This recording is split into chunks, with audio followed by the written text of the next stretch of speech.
The rain had been falling for 3 hours when Marcus Elijah Whitfield told his driver to stop the car. Not slow down. Stop. Right there. Middle of Grandview Avenue. Engine running. Wipers dragging across the windshield like they were too tired to finish the job. The driver, a young man named Terrence who had worked for Marcus for less than a month, looked into the rearview mirror and saw something he had never seen on his employer's face before.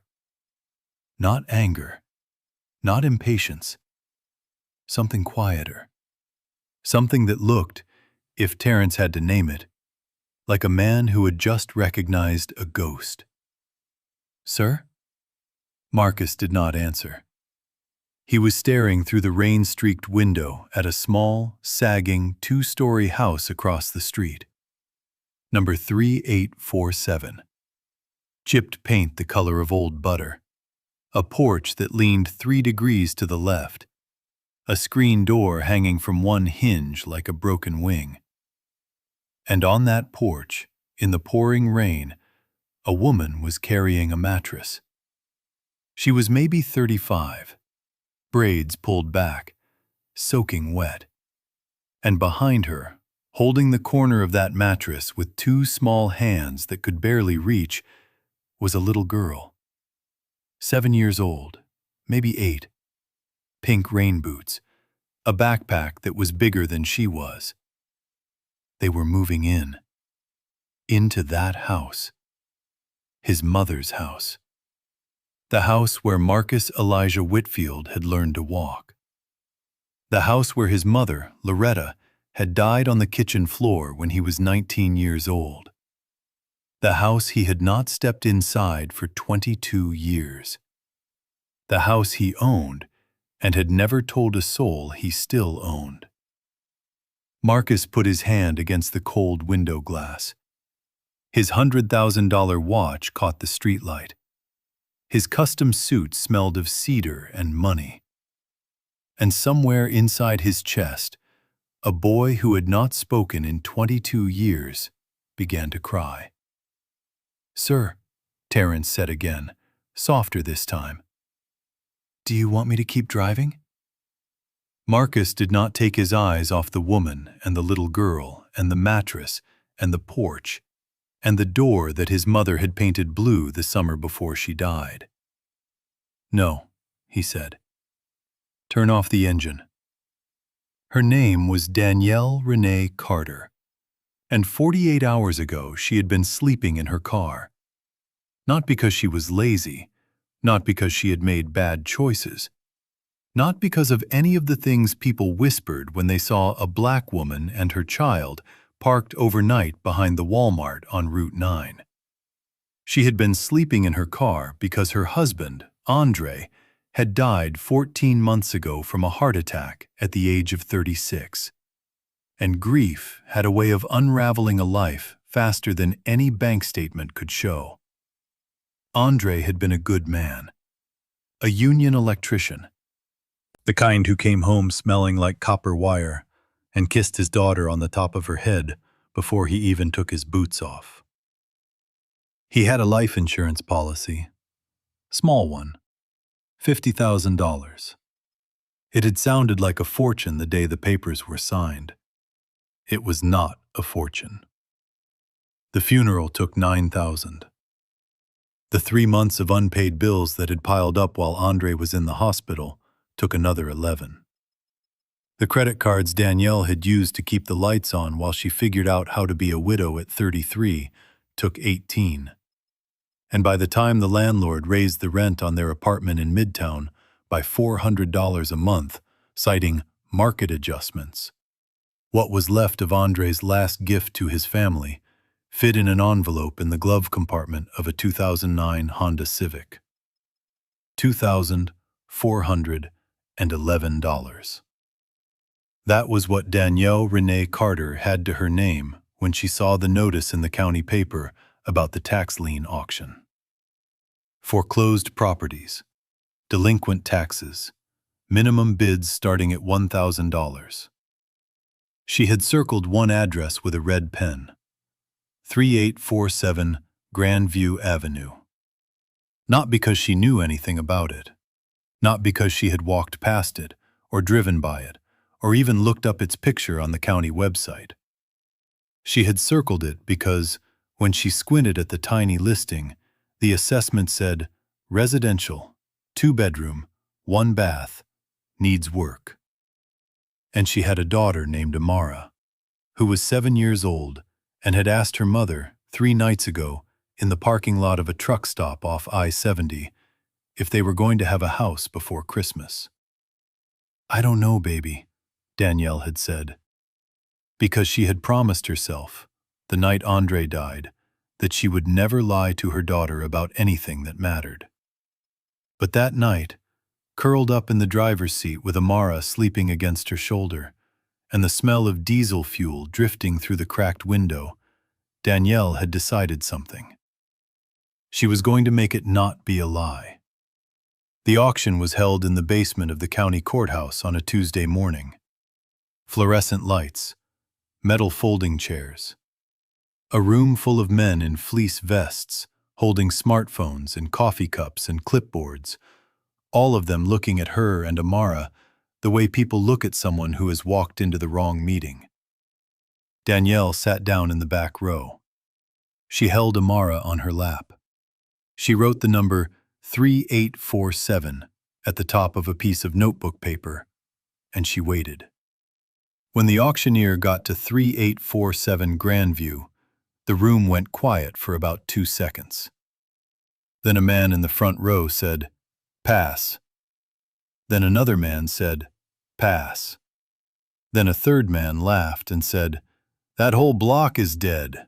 Not worth the paperwork." Nobody was bidding. Not because the house was worthless, but because the neighborhood had been slowly abandoned for 20 years, and the men in fleece vests were only interested in properties they could flip fast. The auctioneer looked around. He was about to move on to the next lot. $2,400, Danielle said. Her voice was so quiet, the auctioneer had to ask her to repeat it. $2,400, she said again. The men in the front row turned around. Amara looked up at her mother. "Going once," the auctioneer said. "Going twice." Sold. Danielle Renee Carter walked out of that courthouse with a manila envelope containing the deed to a house she had never seen, $11 left in her checking account, and a 7-year-old daughter who whispered into her ear, "Mama, do we have a house now?" "Yes, baby," Danielle said. "We have a house now." Marcus Elijah Whitfield had built an empire on the same neighborhoods he had escaped from. That was the phrase his critics used. The activists, the op-ed writers, the reporters who called his office every 6 months asking for a comment they knew he would never give. He preferred a different phrase: value creation. His company, Whitfield Holdings, owned 1,400 properties across 7 states. Old warehouses turned into luxury lofts. Corner stores turned into coffee shops that sold $12 lattes.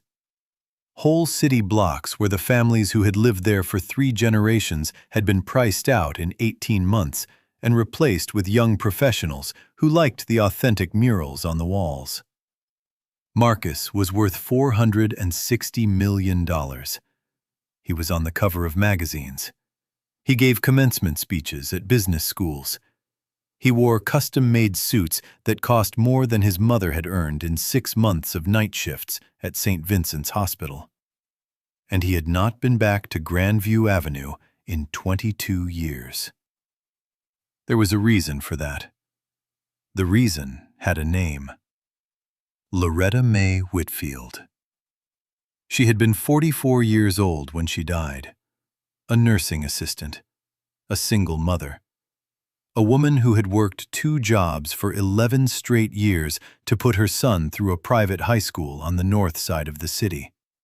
Because she had decided, when Marcus was 6 years old and had come home crying about a boy who had called him a slur she had not yet taught him the meaning of, that her son was going to get out. out of the neighborhood, out of the statistics, out of the future that everyone kept telling her a boy like him was supposed to have. She had done it too. She had put him through that high school. She had watched him get into Morehouse. She had driven him down to Atlanta in a rented U-Haul the summer he turned 18, and she had cried in the parking lot of his dormitory and told him, "Baby, don't you ever come back here to stay. You come back to visit. You come back for Christmas. But you don't come back here to stay." He had promised. He had kept the promise. 14 months later, in the middle of his sophomore year, his mother had a stroke on the kitchen floor of the house at 3847 Grandview Avenue and died before the ambulance arrived. The neighbor who found her, an old woman named Miss Bernice, had called Marcus at 3 in the morning. He had flown home for the funeral. He had signed the papers. He had put the house in a trust. He had told the property manager to keep the taxes current and the utilities on and the door locked. And he had never, not once, walked back inside. He could not do it. He could not walk into that kitchen. He had told himself for 22 years that this was strength. That this was the discipline of a man who had learned to protect himself from what he could not fix. That this was what his mother would have wanted.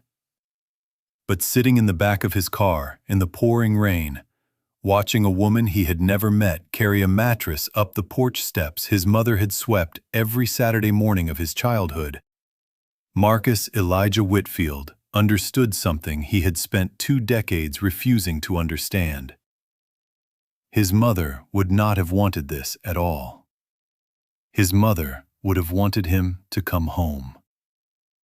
Danielle got the mattress up the stairs by herself. Amara tried to help. Amara held the corner. Amara said, "I got it, Mama, I got it," in the way that 7-year-olds say things when they are trying to be older than they are. But it was Danielle who dragged the mattress up the 14 creaking steps to the second-floor bedroom. And it was Danielle who pushed the mattress into the corner where the ceiling sloped. And it was Danielle who stood in the middle of that empty room, breathing hard, looking at the water stain on the ceiling that looked like a map of a country she had never heard of. The house had electricity. Barely. The county had cut the power 15 years ago, but the previous owner, whoever they were, the paperwork was strange. Some kind of trust. Danielle had not looked closely, had kept the utility account current. Danielle had called the electric company that morning from the parking lot of the courthouse, and a woman with a tired voice had told her the account was already active. All she had to do was transfer it into her name for a $35 fee. "That's impossible," Danielle had said. "The house has been vacant for 20 years. "Ma'am," the woman had said, "I just read what's on the screen." Danielle had not asked any more questions. She had paid the $35. She had driven her Honda Civic, packed with everything she and Amara owned in the world, to the address on the deed. And she had stood in front of the house and cried for 11 minutes before she unlocked the door. Because it was a house. It was not a car. It was not a motel. It was not the couch of a cousin whose husband did not want them there. It was a house. With walls, and a roof, and a kitchen with a sink and a stove, and a refrigerator that hummed when she plugged it back in, and 2 bedrooms upstairs, and a bathtub with claw feet. It needed work. Everything needed work. The floors had to be swept. The windows had to be washed. The porch railing was loose. There were spider webs in the corners of the ceiling that were so old they looked like part of the architecture. But it was a house, and it was hers. The first thing Amara did was run through every room, arms spread wide, spinning in circles. "Mama, look at this one!" Mama, this one has a window seat. Mama, there's a closet under the stairs. Danielle stood in the hallway and watched her daughter and did not say anything because she did not trust her voice. They ate dinner sitting on the floor of the living room. Peanut butter sandwiches on the last of the bread from the cooler in the car, bottled water, 2 apples that were starting to turn brown on one side. Amara said, "Mama, this is the best dinner." Danielle said, "I know, baby." Then Amara said, "Do you think whoever used to live here was happy?" Danielle looked around the empty room, at the peeling wallpaper, at the mantel above the boarded-up fireplace where you could still see the ghost outlines of picture frames that had hung there once, at the window that looked out onto Grandview Avenue where the streetlight had just come on, throwing a puddle of yellow across the wet asphalt. "I think so," she said. "I think somebody loved this house very much." She did not know why she said it. She just knew it was true. He did not sleep that night. He sat in the study of his penthouse apartment on the 42nd floor of a building he owned, with a glass of bourbon he did not drink, and he thought about a woman he had never met. Terrence had driven him home from Grandview Avenue at 10 o'clock. Marcus had not said a word for the entire ride. When they pulled into the underground garage of his building, Marcus had gotten out of the car and said, "Terrence, I need you to do something for me tomorrow. I need you to find out who bought the house at 3847 Grandview Avenue. Everything you can. Name, family, background, everything." "Yes, sir." "And Terrence." "Sir?" "Nobody else finds out I asked." By 7 the next morning, there was a manila folder on Marcus's desk. Danielle Renee Carter, 33 years old, widow. 1 child, Amara Loretta Carter, age 7. Husband, Andre Carter, deceased, cardiac event, 14 months ago. Purchased 3847 Grandview Avenue at tax lien auction for $2,400. Marcus read the folder 3 times. He kept coming back to one word: Loretta. The daughter's middle name was Loretta. He did not know what to do with that. He drove himself to Grandview Avenue at 9 in the morning. He parked across the street in his own car, a black SUV with tinted windows, and he sat there for 45 minutes before he opened the door. He crossed the street. He walked up the porch steps. He stood in front of the blue door his mother had painted the summer before she died, and he lifted his hand and he knocked. The door opened. Danielle stood there in a t-shirt and jeans. Her hair was tied up in a scarf. There was dust on her cheek. She was holding a broom. She looked at Marcus. Marcus in his $4,000 suit. Marcus with the watch. Marcus with the SUV parked across the street. Marcus with a face she did not recognize, but a bearing she knew instantly. The bearing of a man who had come to take something from her. She stepped back into the doorway. She raised the broom slightly, not as a weapon, as a boundary. "Can I help you?" Marcus opened his mouth. He had rehearsed the whole conversation. He had rehearsed it in the car. He had rehearsed it on the porch. He had planned to introduce himself. He had planned to explain. He had planned to be dignified and calm and to say something like, "Ma'am, my name is Marcus Whitfield, and there has been a mistake with the paperwork on this house." But when he opened his mouth, none of that came out. What came out was this: "My mother used to live here." Danielle did not move. She did not lower the broom. She said, "What did you say?" Marcus felt something break loose in his chest. Something that had been locked in place for 22 years. He heard himself say, in a voice that did not sound like his own, "My mother, Loretta Whitfield. She lived in this house. She died in this house. I grew up here. I have not been back since I was 19 years old. I saw you moving in yesterday. I did not know how to leave. I am sorry to bother you. I don't want anything. I just... He could not finish the sentence. He could not remember what he had been about to say. Danielle looked at him. She looked at him for a long time. Then she stepped back from the door. "Come inside," she said. "I'll make you some coffee." There was no coffee. Danielle had not bought coffee. Danielle had $11 in her checking account and a jar of instant that she had grabbed from the cooler in the car, and she did not have a coffee maker.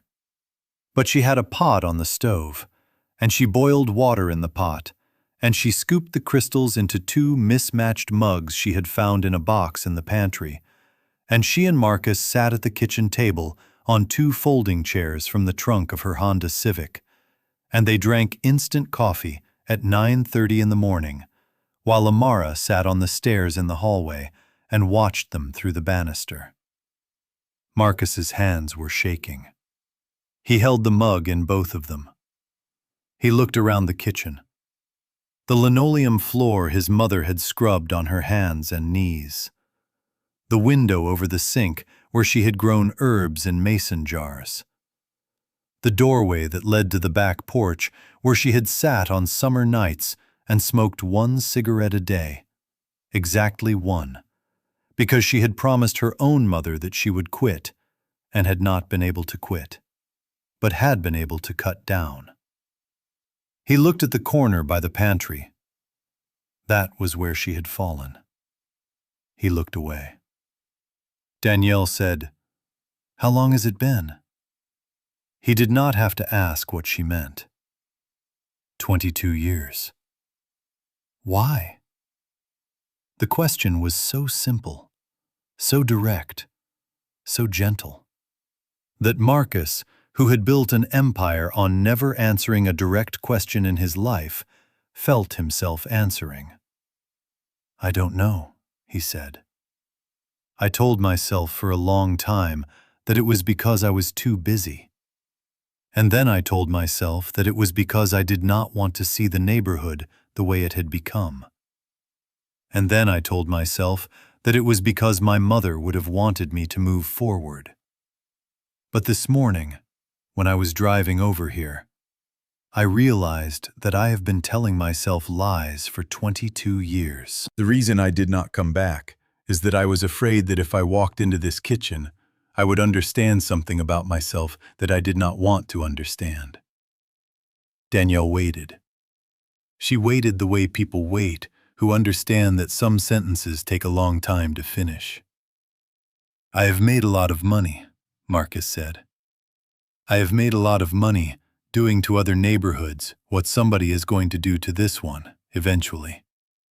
I buy houses like this one. I turn them into things they were never meant to be.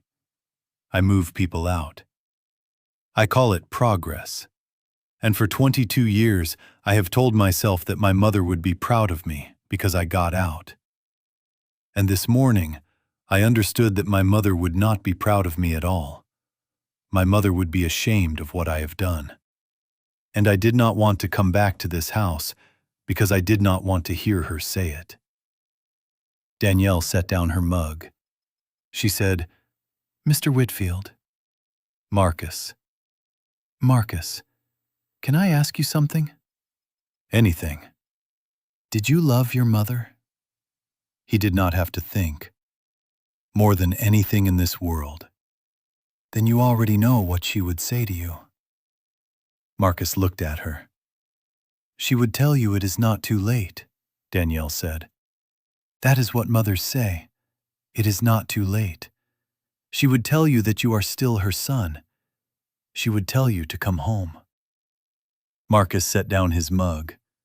He put his face in his hands. And Marcus Elijah Whitfield, 41 years old, $460 million, on the cover of Forbes twice, cried at the kitchen table of the house where his mother had died. Cried the way he had not cried at her funeral. Cried the way he had not cried in 22 years. Amara, on the stairs, whispered to no one in particular, "Mama, is the man okay?" And Danielle, without turning around, said, "Yes, baby, the man is going to be okay." Children have a way of asking the questions adults have decided not to ask. Amara came into the kitchen about 10 minutes later. Marcus had stopped crying. He had wiped his face with a napkin Danielle handed him. He was drinking the last of the instant coffee. And Amara, in her pink socks and her hair in 2 puffs, walked right up to him and looked at him with the kind of undivided attention that a 7-year-old gives to a bug on the sidewalk. "Are you sad?" she said. Marcus looked at her. He said, "Yes." "Why?" Danielle started to intervene. Marcus held up a hand. He said, "It's all right." Then he looked at Amara and he said, "I lived in this house when I was little, and my mother lived here, and she died, and I have not been back in a long time." Amara considered this. "Was your mother nice?" "She was the best person I have ever known." "What was her name?" "Loretta." Amara's eyes got big, really big. She looked at her mother. "Mama, that's my middle name." "I know, baby." Amara turned back to Marcus. She said, "My daddy died too." Marcus swallowed. "I heard." "He was an electrician. He fixed things. He fixed our toaster. He fixed the fan in my bedroom. And then his heart broke, and it did not fix." "I'm sorry." "It's okay," Amara said. "Mama says he's watching us. She says he helped us find this house. She says he told the man at the courthouse not to bid on it so we could have it." Marcus looked at Danielle. Danielle looked at the ceiling. "Do you want to see my room?" Amara said. "I would like that very much." Amara took Marcus by the hand. She was 7 years old, and she had never met him before. And she took him by the hand, and she led him up the 14 creaking stairs he had climbed 10,000 times as a boy. And she led him down the hall, and she pushed open the door of the smaller of the 2 bedrooms. It was his old bedroom. Amara said, "This one is mine, because it has the window seat. And I am going to put my bed right there. And Mama says next week when we get some money, we can paint it purple." Marcus stood in the doorway. He looked at the window seat. He said, "When I was your age, I used to sit right there and read comic books." "What comic books?" "Spider-Man mostly." "I like Spider-Man too." Marcus laughed. He did not know he was going to laugh. It came out of him before he could stop it. Amara said, "Why are you laughing?" "Because you are very much like a little girl I would like to have known." "I am a little girl, and you are knowing me right now." Marcus looked at her. He said, "Yes. Yes, I am." Marcus went back to his office that afternoon and canceled every meeting on his calendar for the rest of the week. His assistant, a woman named Priscilla who had worked for him for 11 years, looked at him from across her desk and said, "Sir, you have the Henderson closing on Thursday." "Postpone it." "Sir, the Henderson closing has been on the calendar for 6 months." Priscilla. "Sir?" "Postpone it." She looked at him. She had known him a long time. She had watched him build the company. She had watched him bury himself in it. And she had never, not once, seen him look the way he looked right then. She said, "Yes, sir, I'll take care of it." He drove himself back to Grandview Avenue that evening. He stopped at a grocery store on the way. He filled a cart.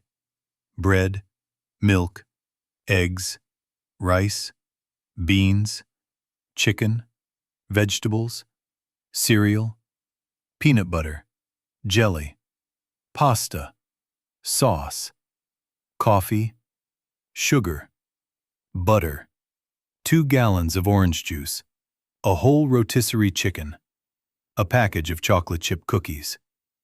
He filled 2 carts. The cashier, a young man with a name tag that said Devante, looked at Marcus and said, "You having a party?" Something like that. Marcus loaded everything into the back of his SUV. He drove to Grandview Avenue. He parked in front of the house. He carried the bags up the porch steps in 3 trips. Danielle came to the door. She saw the bags. She said, "What is this?" "Groceries." Marcus. Danielle. "You cannot do this." "I already did." She stood in the doorway. She said, "I do not want charity." "This is not charity." "Then what is it?" Marcus set the last of the bags down on the porch. He looked at her. He said, "My mother used to feed the whole block. Every Sunday. Anybody who was hungry could come to this porch and there would be food. She said a house that does not feed people is not a home. I am not doing this for you. I am doing this because for 22 years there has been no food coming out of this kitchen, and my mother would be embarrassed." Danielle looked at the bags. She looked at Marcus. She said, "You are a strange man."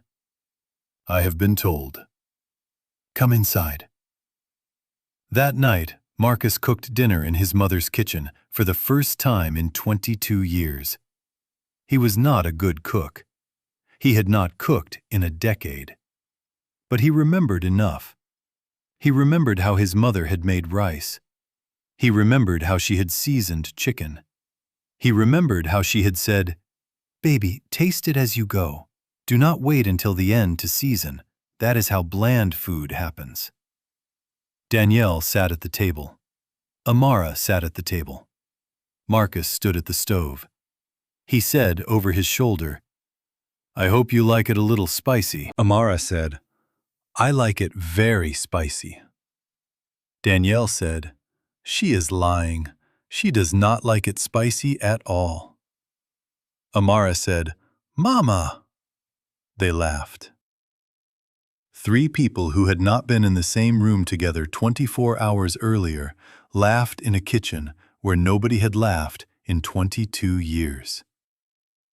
Marcus turned back to the stove so they would not see his face. Danielle put Amara to bed at 9. She came back downstairs. Marcus was still there. He was standing on the back porch, looking at the yard where his mother had grown tomatoes in a raised bed she had built herself with plywood scraps from a construction site. Danielle came out. She had 2 glasses of water. She handed him one. She said, "I need to ask you something." "Ask." "Did you own this house?" Marcus did not turn around. He said, "Yes." "For how long?" 22 years. "How did I buy it at a tax lien auction if you owned it?" Marcus turned around. He said, "You did not buy it at a tax lien auction." Danielle stared at him. "I have the deed." "You have a piece of paper. It has a county seal on it. It says you bought a property at auction. It is not a real deed. The house was never up for auction. The taxes have been paid every year for 22 years by a trust that I control." "Then how—" Marcus took a breath. He said, 6 months ago, I told my property manager to put this house on a special list. I told him if a certain kind of person ever asked about it, they were to be told it was available at auction. And if they came to the auction, they were to be given a bid number, and the property was to be sold to them for whatever they could pay. My manager thought I was crazy. He was right. But he did it, because I own the company. Danielle did not speak. Marcus said, I was looking for someone to give this house to. I did not know who. I did not know when. I just knew that for 22 years I had been unable to walk back into this house, and I could not sell it, and I could not rent it, and I could not tear it down, and I could not keep it empty forever. So I told my manager, someday a woman is going to come. Someday a family is going to need this house more than I need to protect myself from it. And when that day comes, you sell it to her, for whatever she has. Danielle sat down on the porch step. She said, You gave me this house. No, Marcus said. You bought this house. You paid $2,400. It is legally yours. Nobody can take it from you. The deed is real. The county records are real. The taxes are paid through the end of this year. It is your house. Marcus, it is your house, Danielle. She looked up at him. She said, Why me? He sat down next to her. He said, I did not choose you. I chose the first person who needed it and had the courage to try. That was you. You raised your hand in a room full of men who would not raise theirs. You put down every dollar you had. That is the only qualification that matters. My mother would have chosen you too. Danielle was quiet for a long time. Then she said, I do not know how to thank you. Marcus shook his head. He said, You do not thank me. You live in this house. You raise your daughter in this house. You paint her bedroom purple. You plant tomatoes in the backyard. You feed people from the porch on Sundays. That is how you thank me. That is the only way. They sat on the porch for a long time. Neither one of them said anything else. Word travels on a block like Grandview Avenue. By the end of the first week, everyone knew there was a woman and a little girl living in the old Whitfield place. By the end of the second week, everyone knew that Marcus Whitfield, yes, that Marcus Whitfield, the one on the billboards, the one from the magazines, had been seen coming and going from the house. And by the end of the third week, opinions were divided. Miss Bernice, the old woman who had found Loretta on the kitchen floor 22 years ago and who still lived across the street at the age of 86, sat on her porch and watched. She had known Loretta. She had known Marcus when he was 6 years old and could not tie his own shoes. She waited. On a Saturday morning in the fourth week, she walked across the street with a plate of biscuits and knocked on the door. Danielle opened it. Miss Bernice said, Baby, I knew the woman who died in this house. I loved her like a sister, and I have been watching to see whether the man who inherited it was going to remember who he came from. I believe he has. I brought you these biscuits. If you want, I can teach you how to make them. Loretta learned from me. It would be fitting if you learned from me too. Danielle stared at her. She started to cry. She had not cried in front of a stranger in a very long time. Miss Bernice stepped inside. She said, Baby, don't you cry. You just make me some coffee. I will teach you the biscuits next week. The other neighbors came slowly. An older man named Curtis, who lived 4 doors down, brought a rake and helped Danielle clean up the front yard. A woman named Rochelle brought a lasagna and a set of curtains her sister had made and did not need anymore. A teenager named Malik, who lived with his grandmother next door, offered to walk Amara to and from the bus stop when she started school in the fall. Danielle said, I cannot pay you. Malik said, "Ma'am, I did not ask to be paid." The block, which had been slowly dying for 20 years, began to remember what it had been. Not because Danielle had done anything special. Not because Marcus had done anything special. But because a house that had been closed for 22 years had opened again, and a family had moved into it. And the family had a little girl who ran up and down the sidewalk in pink rain boots. And the sound of a child on that sidewalk was a sound that block had not heard in a very, very long time. Marcus came by 3 or 4 times a week, never for long. He fixed the porch railing. He replaced the screen door. He climbed up on the roof one Saturday and patched 3 shingles that had come loose. He did not talk much. He did the work and he drank coffee at the kitchen table. And he asked Amara about her books, and he left before dinner. Danielle noticed something. He never sat in the chair at the head of the table. He always sat on the side. She figured out, eventually, that the chair at the head of the table had been his mother's. She never said anything about it. Marcus's board of directors found out about the house 6 weeks in. He had not told anyone. Not Priscilla, not his lawyers, not his chief financial officer. But there is no such thing as a secret when you are worth $460 million and you keep showing up at a house on the east side in a black SUV. His chief operating officer, a man named Richard Halpern, called an emergency meeting.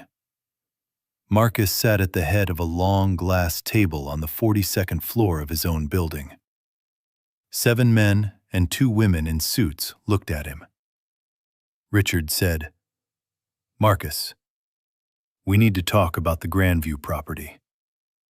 Marcus said, "There's nothing to talk about." "There is a great deal to talk about. You have been personally involved with a family that has no legal claim to a property owned by this company. You have been on the premises repeatedly. You have transferred the deed for $2,400. The property, in its current condition on that block, is worth maybe $40,000. But the block, Marcus, the block. We have been quietly acquiring properties on that block for 11 years. We own 18 of the 23 houses on Grandview between 4th and 5th. When we announce the redevelopment plan next year, that block is going to be worth $80 million. And you have just planted a family in the middle of it who cannot be moved." Marcus looked at him. He said, "Richard, sir, how long have you worked for me?" 9 years. In those 9 years, have I ever made a decision that cost this company money? No, sir, not one. Then trust me on this one. Marcus, with respect, this is not a decision. This is a— Richard. The room got quiet. Marcus said, "I'm going to say this one time. The house at 3847 Grandview Avenue is not part of this company's portfolio. It has never been. It was held in a personal trust in my name. The transfer of the deed to Danielle Carter is legal, binding, and final. There will be no attempt to reverse it. There will be no attempt to pressure the current owner. And the redevelopment plan for that block is canceled." Richard's mouth opened. Marcus kept talking. "Furthermore, effective immediately, all 18 of the properties this company owns on Grandview Avenue between 4th and 5th will be transferred out of the corporate portfolio and into a new non-profit foundation. The foundation will be called the Loretta Whitfield Foundation. Its mission will be to sell those properties at cost to qualified low-income families, with priority given to widows, single mothers, and families with children. I will fund the foundation personally. It will not affect this company's balance sheet. Silence. One of the women at the table, a lawyer named Angela, said, "Marcus, may I ask why?"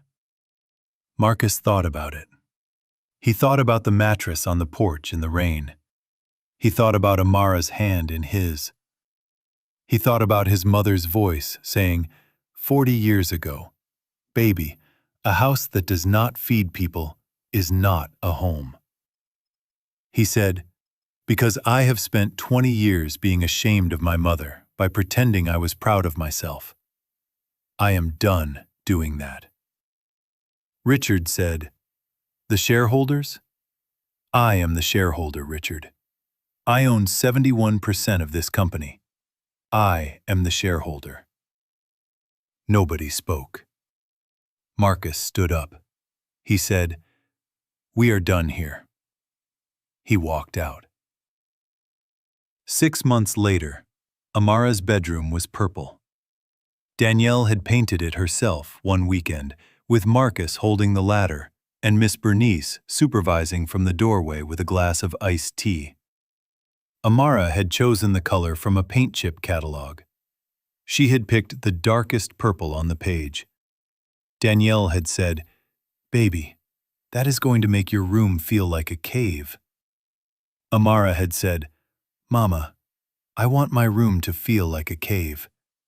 I am going to be a bat scientist." So the room was purple. There were curtains on the windows that Rochelle's sister had made.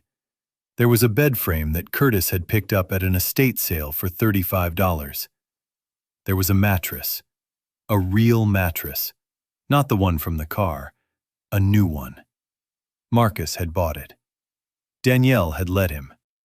She had learned by then that some gifts you take because refusing them is worse than accepting them. Amara was in first grade at the elementary school 6 blocks away. Malik walked her to the bus stop every morning. She had made 2 friends. Their names were Jada and Elena. They came over on Saturdays and drew with sidewalk chalk on the front walk. Danielle had a job. A real one. Full-time. Benefits. She was a receptionist at a dental office on the north side of the city. Miss Bernice had gotten her the interview through her nephew. It paid $19 an hour. It was the most money Danielle had earned since Andre died. She had, for the first time in 14 months, savings. Not much, but some. She had planted tomatoes in the backyard, in the raised bed that Loretta had built with plywood scraps 40 years earlier. Marcus had helped her rebuild it. He had done the sawing. She had done the planting. Amara had done the watering, which mostly meant filling a plastic watering can and pouring it on her own feet. The tomatoes were beginning to come up. On the first Sunday in October, Danielle set up a folding table on the front porch. She put out a big pot of red beans and rice. She put out a plate of biscuits, made with Miss Bernice's recipe. She put out a pitcher of sweet tea and a stack of paper plates. She hung a sign on the porch railing that said, in Amara's handwriting, "Free food for everyone. Take what you need." The first person who came was a man named Anthony, who worked at the auto shop on the corner, and who had not eaten a home-cooked meal in 3 weeks. The second person was a woman named Sharita, who was pregnant and had 2 other children, and whose husband had lost his job. The third person was Miss Bernice, who did not need the food, but came anyway, because she wanted to sit on that porch and eat red beans and rice with a woman who was doing what Loretta had done, and what Loretta's mother had done, and what Loretta's grandmother had done, all the way back to a plantation in Louisiana that nobody could name anymore. By 4 in the afternoon, Danielle had fed 31 people. She had run out of biscuits at 3. Miss Bernice had gone home and made a second batch. Marcus came by at 5. He walked up the porch steps. Danielle was scraping the last of the red beans out of the pot into a plastic container to give to Anthony to take home. Amara was sitting on the top step, eating a biscuit. Marcus sat down next to Amara. He said, "How was it?" Amara said, "Mr. Marcus, I have to tell you something." "Tell me." "Mama says that when I grow up, if I want to, I can have this house. She says it is going to be mine. She says a house is supposed to be passed down. She says that is what your mama would have wanted. Is that true?" Marcus looked at Amara. He looked at her seriously. The way you look at a person when you have decided that whatever they are asking you is the most important question anyone has asked you all day. He said, "Yes, that is exactly what my mama would have wanted." Amara nodded. She said, "Okay, then I am going to take good care of it." She went back to eating her biscuit. Marcus turned his face away. Danielle, in the doorway, pretended not to see him crying. The Loretta Whitfield Foundation opened on a Tuesday in November.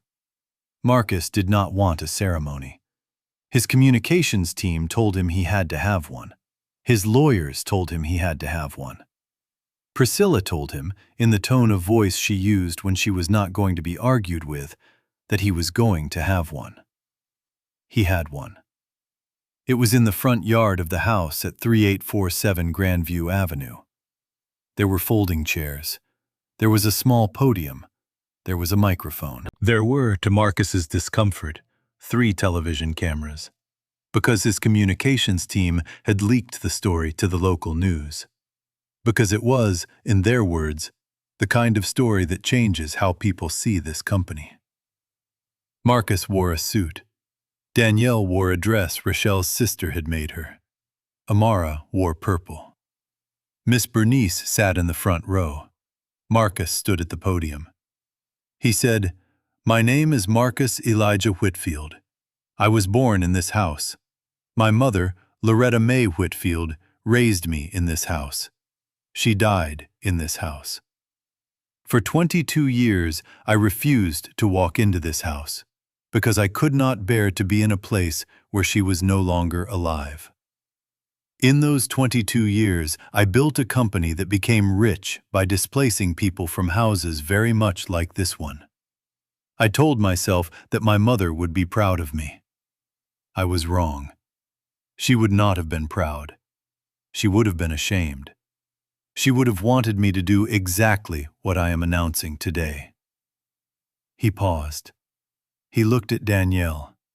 He looked at Amara. He kept going. "The Loretta Whitfield Foundation will, over the next 10 years, transfer the ownership of 280 properties in 6 cities to low-income families at a cost of no more than 10% of the property's market value. The families will be selected on the basis of need and character, not credit score.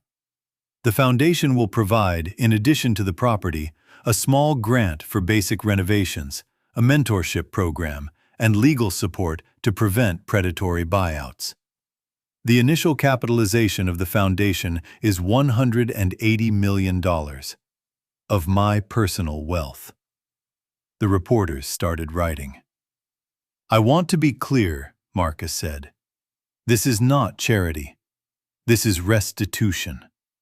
For 22 years, I made money by taking houses from people.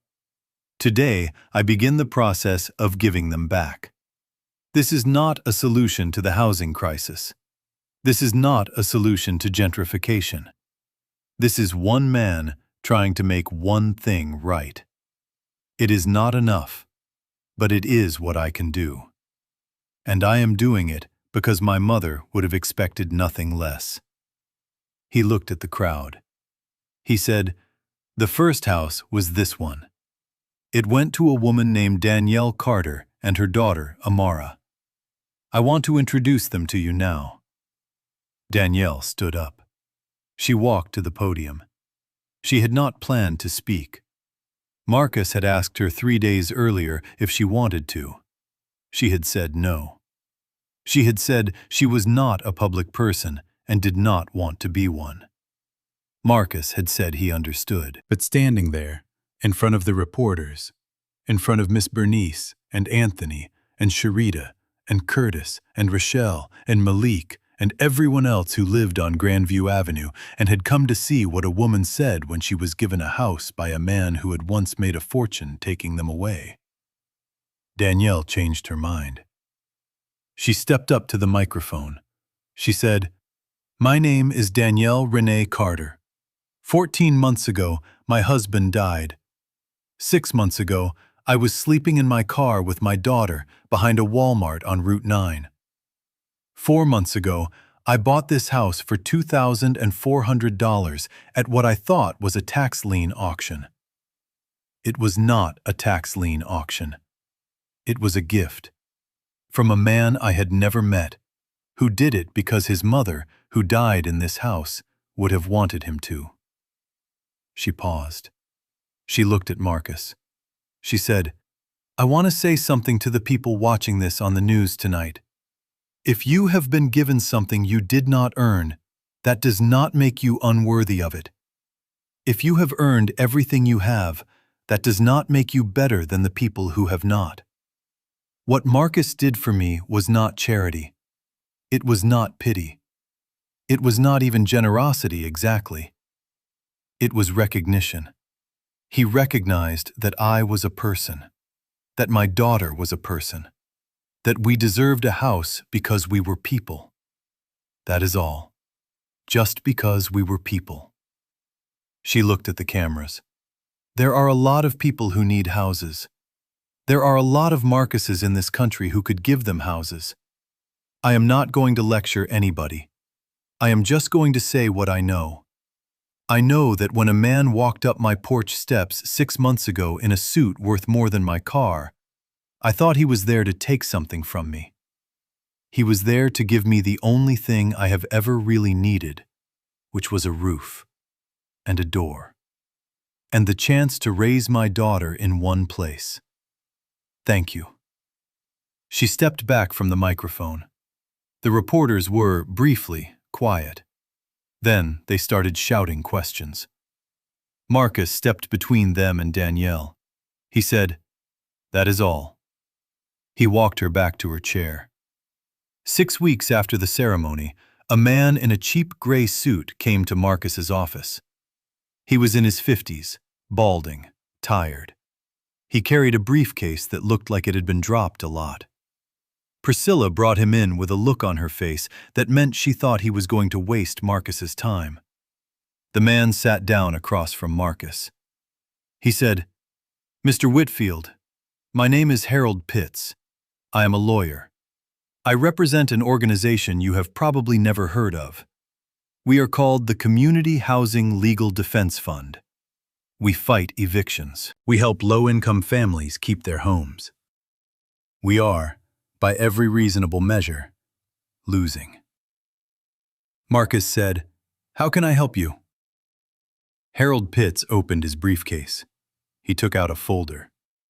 He said, 6 months ago, we would have sued your company. We had a case. 3 families in a building your company acquired in the West End, all being evicted for renovations. All black, all headed by single mothers. It was a clean case. We were going to file. And then, 6 months ago, you canceled the redevelopment. You transferred the building into your foundation. You let the families stay. Marcus said, "I remember. You have canceled 41 similar redevelopments in the last 6 months, in 6 cities. You have transferred over $400 million of assets out of your company. Your stock has dropped 19%. Your board is furious. 2 of your major investors are threatening to sue you personally for breach of fiduciary duty." "I am aware." Harold Pitts looked at him. He said, "Why?" Marcus was quiet for a long time. Then he said, "Mr. Pitts, Have you ever done something for a long time that made you very good at it, and then one day you understood that being good at it was not the same as being right about it? Yes, that is what happened to me. I see. I have made a great deal of money doing something that was legal and profitable and effective. And it turns out that legal, profitable, and effective are not the same as good. My mother taught me that when I was a child. I forgot. I remembered. That is all. Harold Pitts nodded. He said, I did not come here to ask you why. I came here to ask you something else. Ask. Would you consider funding a legal defense fund? Not just for the tenants in your buildings, for all of them, nationally. $10 million a year, minimum, for 10 years. We would provide free legal representation to any low-income family facing eviction. We estimate we could prevent between 18 and 22,000 evictions annually. Marcus looked at him. He said, How did you find me? Your foundation announcement. I watched it on the news. And I watched the woman speak. Danielle Carter. She said something that I have not been able to stop thinking about. What did she say?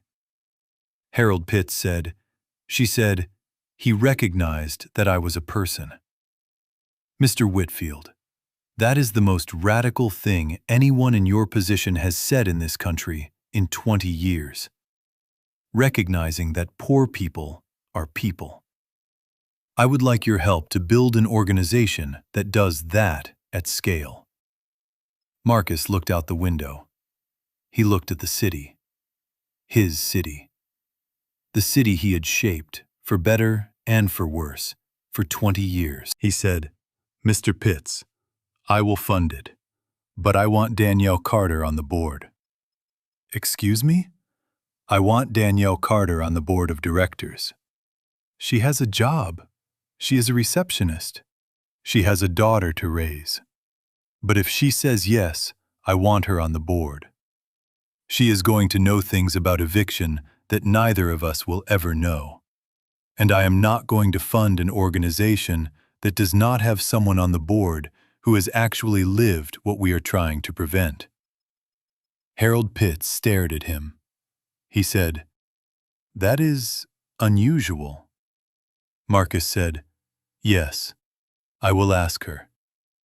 You will ask her, and you will tell her that if she says yes, we will pay her for her time, and we will hire a driver so she does not have to drive to meetings, and we will accommodate her schedule around her daughter's school. That is non-negotiable. Yes, sir. Now, Mr. Pitts, show me your budget. They worked until 7 o'clock that night. 1 year later, the tomatoes came back in the second summer. Danielle had done nothing special.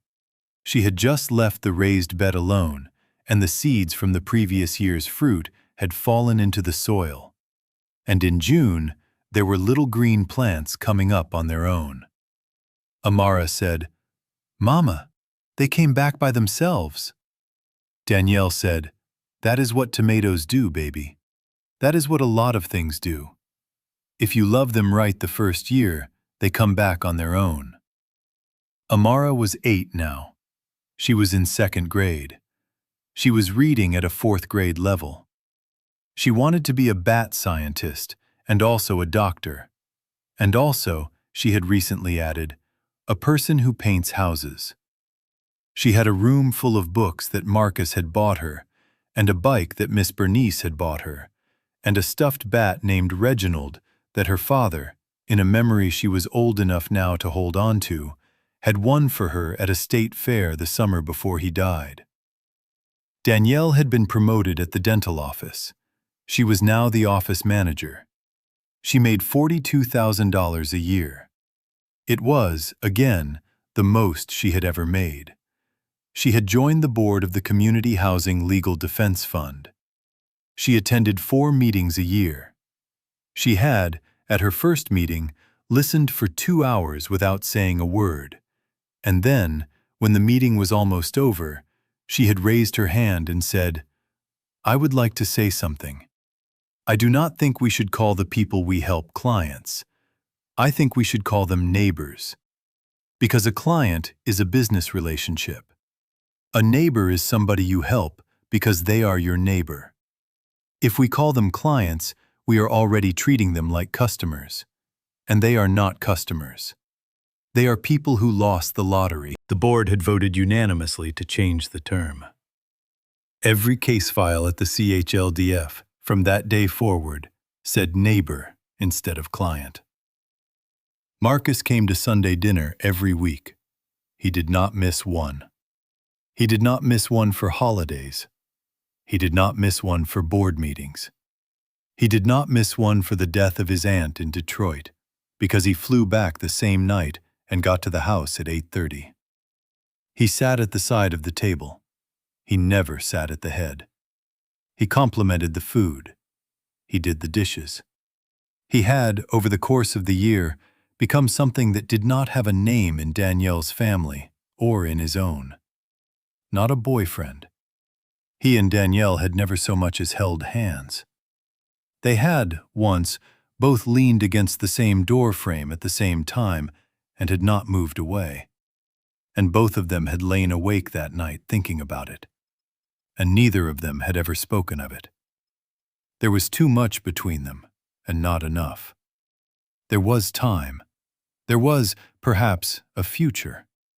But not yet. Not while Amara was still small. Not while the friendship was still being built. But something. An uncle who was not an uncle.